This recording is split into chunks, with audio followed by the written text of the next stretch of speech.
With the increasing violence against women, the Korean government developed a new project and created women-based teams to tackle this crisis. One of these women is Mi-young. She's fierce like a lion, doesn't hesitate to throw her punches, and gives quite a show to catch her targets, kicking them one after the other till the last man standing. To have more fun, she plays games to make them surrender on their own. Due to her tremendous achievements, she was promoted and everyone was celebrating her. Suddenly, a man showed up with lots of confidence, telling her that she's the love of his life and that he's going to be a prosecutor soon, so both of them can enforce the law together. He stood beside her like family, and it worked. They married. 10 years later, Mi-young was expected to be at the top and rule the Korean police. However, reality hit hard. She was just handling citizens' complaints in the police service office. How did that happen? Well, her husband failed the law exam, couldn't be a prosecutor as promised, and is unemployed at the moment. So she carried all the burden and decided to find a stable, safe job. Her life is so boring, and she only has her best friend, who's an IT specialist by day and a hacker by night. Mi-young felt that her life couldn't get any worse, but it did. Her boss was going to get rid of the most useless person in the team. So Mi-young tried to show her cute side and even offered her gold, but she was rejected immediately. Her boss always treats her as if she's good for nothing. Anyway, in another place, there was Ji-hee, a police officer working undercover with her team to catch a creep who sprays ink on women. The mission was okay at first, until Ji-hee sensed the creepy guy. She caught him and beat him mercilessly, but it all went wrong. She hit an innocent man, who turned out to be Mi-young's husband, and was scolded by her boss because that man could sue her. However, they were all surprised to know that this man was actually her brother. When Mi-young arrived, she fought with Ji-hee, and then they continued the fight at home, blaming each other. They're always quarreling all day. The next day, the shocking news was that Ji-hee was going to work with Mi-young in the office as a disciplinary action for some time. The tension was intense, and they couldn't stand each other. It was a usual day, until a girl came in. She was so scared and shaking. She left her phone, then ran away. Mi-young tried to follow, but the girl jumped in front of a car and was knocked unconscious. She was taken to the hospital, but remained in a coma. Then, Mi-young asked the hacker to open the phone so they can get any information. She opened it, and they were shocked to see an illegal website that has obscene videos of women. And their next victim is Subin, the girl who brought the phone. They promised their audience that the video would be released if it got more than 30,000 likes. Both Mi-young and Ji-hee were enraged and collaborated for the first time. They wanted to catch the site operator before the video is released. What fueled this anger even more was that this was not the first incident. Other girls had committed suicide before because of these videos.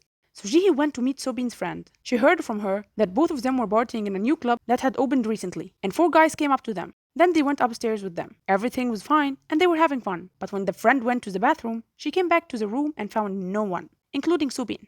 The only thing she can remember about these guys is that the one who was with Subin was working in importing special perfumes. Time was tight, and they needed to hurry. Ji tried to ask her team for help, but they always looked down on her and saw her as reckless, leaving her all alone.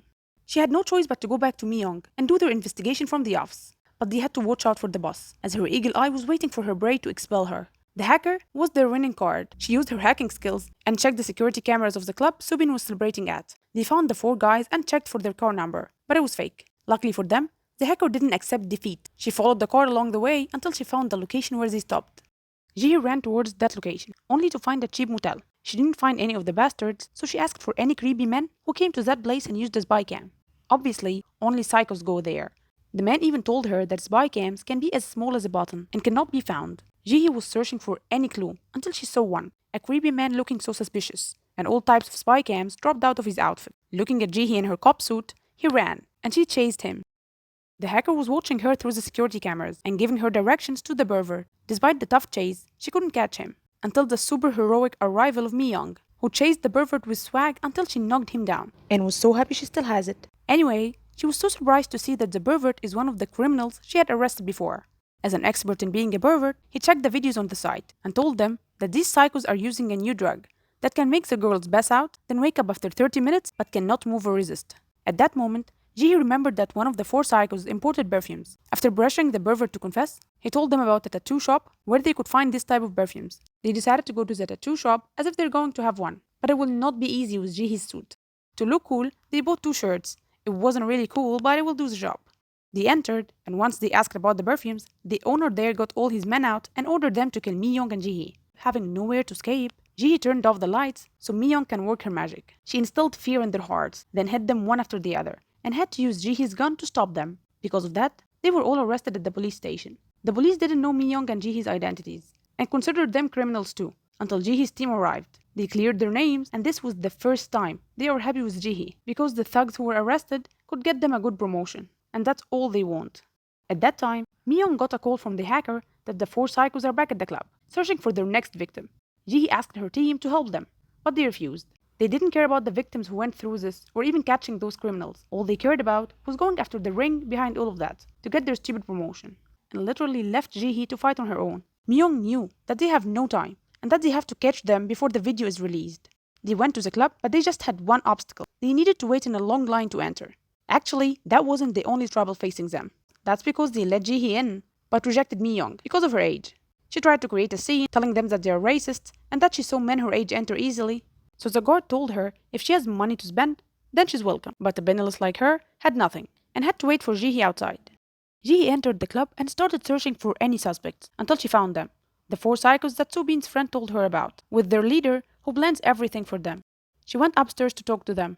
Unfortunately, she didn't know that the psycho knew about her already, because they heard that their men at the perfume store were arrested by two cops, and the cops were wearing certain shirts. So once they saw Ji-hee in that shirt, they approached her and took her to the room. But unfortunately, she was sprayed with the perfume and kidnapped by them. Mi-young was about to follow, but she got into a stupid fight with some losers in the street. Luckily for her, her husband finally did one thing right. He saw his sister by accident and followed her, eventually taking Mi-young with him.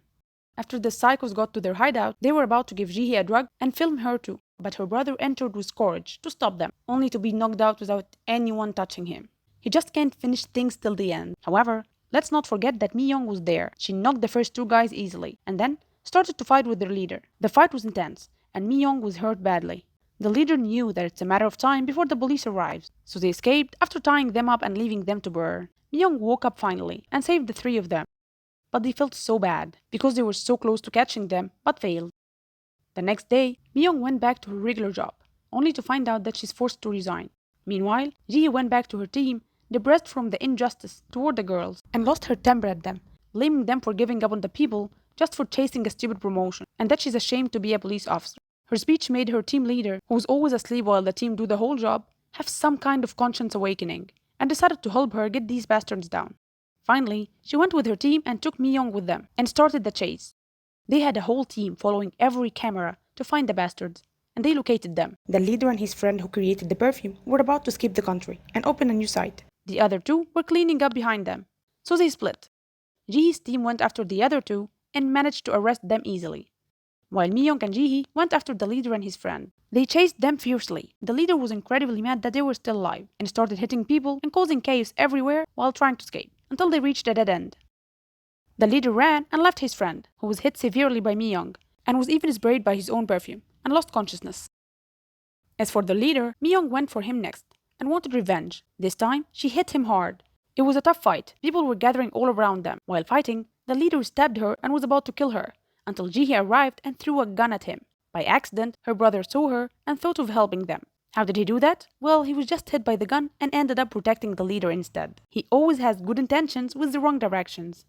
Anyway, Ji-hee didn't lose this time. She attacked the leader herself, removing the knife from his hands, and giving Mi-young the chance to knock him down in her own style. Ji-hee then took the flash drive containing all the videos from the leader, and her team arrived to take the leader and his gang to jail. As for Mi-young's husband, he regained consciousness and was clueless about everything. Once he saw Mi-young stabbed, he took her quickly to the hospital. Because of their efforts, Mi-young and Ji-hee were promoted, with everyone cheering for them. Even Soobin was fine too. Finally, as she had always desired, Mi-young returned to her action days as a cop.